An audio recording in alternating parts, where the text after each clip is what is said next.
And then I thought we were done with white builds. Well, I guess not. I'm just joking. Today we're having XPG STARKER AIR BTF. And first of all, sorry for my voice. I lost it 2 days ago. I don't know why, but I guess kids and everything, it goes that way. So we have an interesting case right here from XPG. And as it states in the name, it is AIR and it is BTF. And for two reasons. It comes with four 120 pre-installed fans that are already pre-connected. You just have to connect them to your motherboard. And the cool thing is you already have, when we're talking about addressable RGB, possibility to control it on top. So you don't have to have a motherboard that has 5 volts 3-pin addressable RGB header. And for the connection, it's 3-pin DC. So that might be, I don't know. It's up to you to decide. But they are silent. Even under full load, when I was benchmarking and testing everything, they didn't create additional noise apart from this one. And this is quite nice, I do have to admit. So they've been limited, and I can't find anywhere any information about that. But regardless, this case is extraordinary for one more thing. So you can place three 120 on top, one 120 here, three 120 on front, two 120 on the side, and three 120 on the power supply shroud. Yeah, that's 12 fans, guys. That's insane. And the best configuration, what I would do is intake here at the bottom, intake on the front, and intake on the side, and two exhausts, top and rear. That's the only thing that I see. The only problem with the intake at the power supply shroud is that you don't actually have anything perforated here on the side. The only thing that is perforated is on the side for the side fans right there. But I don't know if that could create enough airflow to get this air pulled up.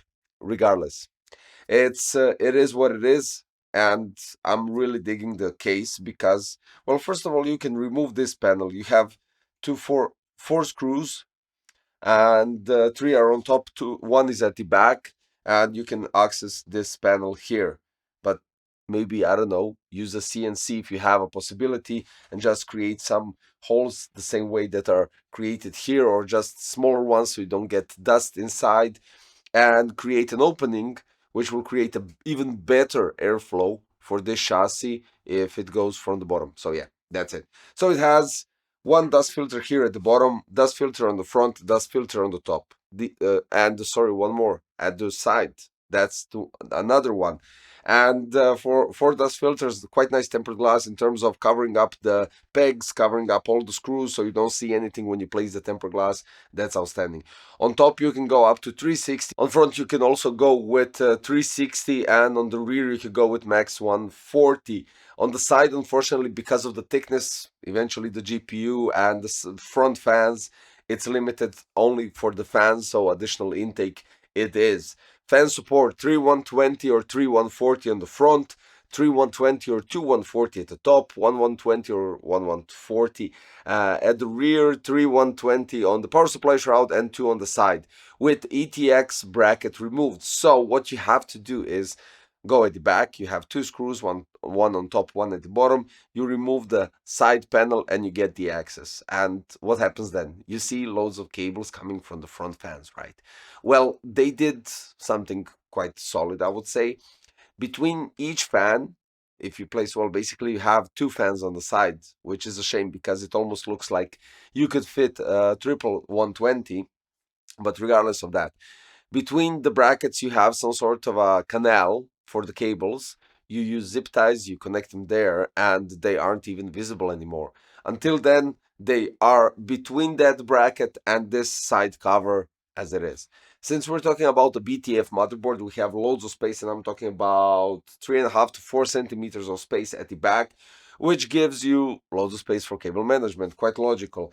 And in general, what I like about this case when we're talking about cables is the waterfall for the GPU. I don't like cable going at the back. I don't like cable going on the side.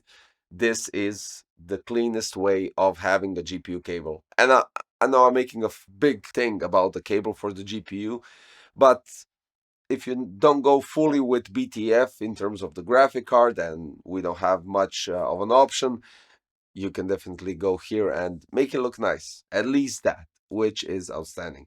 Now, powering up the system is Core Reactor 2 in white. We have white cables, but these are extensions because I really wanted to bring the build to life and give it like nice clean look. And then we have Levante X360, which is also in white, and it looks quite solid in general when we combine everything. But since I'm at the 360 radiator, what happens here? You have this fan at the back and you have three in front. You can't place a 360 at the top. Of course you can, but there are limitations in terms of you need to lower those three 120 a bit so that the fitting of the tubes can pass through, and then you can push it upwards a bit. So just so you know, there are no limitations for 360. You just have to fiddle around a bit, and I'm just giving you an idea so you know what to expect. At the back, we have loads of extrusions for usage of zip ties, so you can reorganize your cables, do quite nice cable management in general. Because let's be honest, you have loads of cables when we're talking about the original fans and the front LED and the front I don't know if that's lightning or whatever, lightning bolt. That also needs addressable RGB header, or, well, basically it's already pre-connected. So you have loads of cables that need to be organized initially. And the main cables from the IO ports are already nicely organized, so you don't have to worry about that. When we're talking about the front panel, what we have here is one USB 3.2 Type-C, two USB 3.2 Type-A, one hybrid audio port, which means 3.5 millimeter 4-pole jack, one LED button, one reset button, and one power on button, which comes to the point where the LED button switches through different color schemes, and yeah, basically that's it. Now, one more feature that is quite interesting, we have 7 expansion slots here at the back, but what you can do is rotate this backplate, so to say, with the expansion slots, and you basically get a possibility to mount the GPU vertically. Of course, in that scenario, you can simply forget about fans on the power supply shroud, as I might have noticed, because you don't have so much space and the GPU isn't lifted that much. If it was, then it would have problems with the IO pump, and yeah. But regardless, if you want to go in vertical position, you can. There's enough airflow to push it through, and the cool thing, you have loads of space from the vertical GPU towards the tempered glass, so it doesn't heat up and it doesn't accumulate too much air in that small part. And you have an opening here as well that creates, well, additional airflow. The GPU in that scenario can either take more air from this part or exhaust from the front fans, pushing the air through the GPU and here, which is quite solid.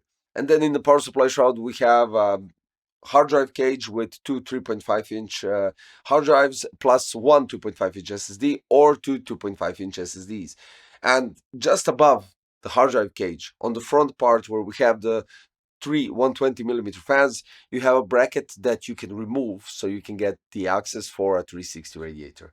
In general, the front panel, it's either you like it or not. It's not something that will be majorly popular, right?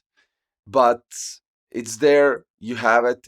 It looks interesting, it looks different, it looks a bit more aggressive comparing to the rest of the chassis that is quite nice and minimalistic. So yeah, kind of gives a bit of a diversity, and quite solid. In general, quite solid. But let's go to the benchmarks, because right here we have Levante X cooling down AMD Ryzen 7 9800X3D, and we have Zotac RTX 4070 Ti Super Trinity OC. AIDA 64 Extreme Edition, CPU went up to 78 degrees, clock speed 4742 MHz, and GPU went up to 72. When we take into consideration that this GPU is definitely differently built than the Gaming X Slim that I usually have 4080 Super, this cooling for the GPU in general is way off. I mean, that GPU runs on 67, this one runs on 72. So I think that GPU in this scenario would run maximum at 69, but okay. And then we go to Cinebench. I thought we were starting really good, but I guess it just went to the regular position. So we have 85, then it jumps to 87, and the last 5 runs at 88 degrees. Clock speed starts at 5076 and ends up at 5071. It's always somewhere there, so I would say an average is 5700, 5073. That's it. And when we're talking about the scores, we start at 21,000, almost touching 22,000. I was so excited to see finally my chip reaching 22,000. But unfortunately, what happened is it easily started going down with benchmarks, with scores, and basically stabilized as any other benchmark that I did with this processor. So what we have right here is stability around 21,400, and I would say maybe even 500 because of the two benchmarks up front being almost close to 22,000. And I think that's quite solid. I think that's quite solid. The thermals are okay, the clock speeds are okay, and in general the build looks quite nice. You also have additional bracket here for the power supply that gives you an option to install the power supply on the bracket and push it inwards, so kind of makes it easier to do everything and placing the power supply inside, which is quite okay. One more thing that I would like to add is that the side panels, the tempered glass, the back side panels are on pegs. And the front panel is also quite cool because you can remove it simply with removing the thumb screw at the bottom. And then you just push it upwards and that's it. The thing that you might consider, oh, we have that lightning RGB LED on front. How is it connected? Well, thankfully it's on pins. It's not connected via cable, and that would be quite a shame because when you remove the front panel, and if you remember, we had those type of cases that had the cable running through the front, so you can't actually remove it fully. You just have to place it on the side. This way you can actually remove it completely, and you get the access to the dust filter, which is also really handy because it's magnetically attached. All in all, thumbs up, quite nice case. Impressed with the fan quantity and the possibility to mount them 3 on power supply shroud and altogether 12, which is quite solid and basically giving you insane airflow. You can even go with 3 140 and 1 140 front, rear, outstanding. I would say big thumbs up. Definitely, yeah. I can't deny it. And even the quality is quite solid. The front panel looks a bit wobbly because of the design and how it's crafted. So if you push it, of course, you're going to bend the steel, but in general, it's how it's crafted. You can't expect it to be perfectly fixed because otherwise it would be like 4 millimeter thick steel or something like that, and then it wouldn't bend. In general, thumbs up. I'm not going to say that again. The links for the XPG STARKER AIR BTF, black and white, are in the description, as well as the Levante X and Core Reactor 2. So eventually, if you want to go and pair up black or white version, you can do that with the links in the description. Might give you some ideas for your future build eventually.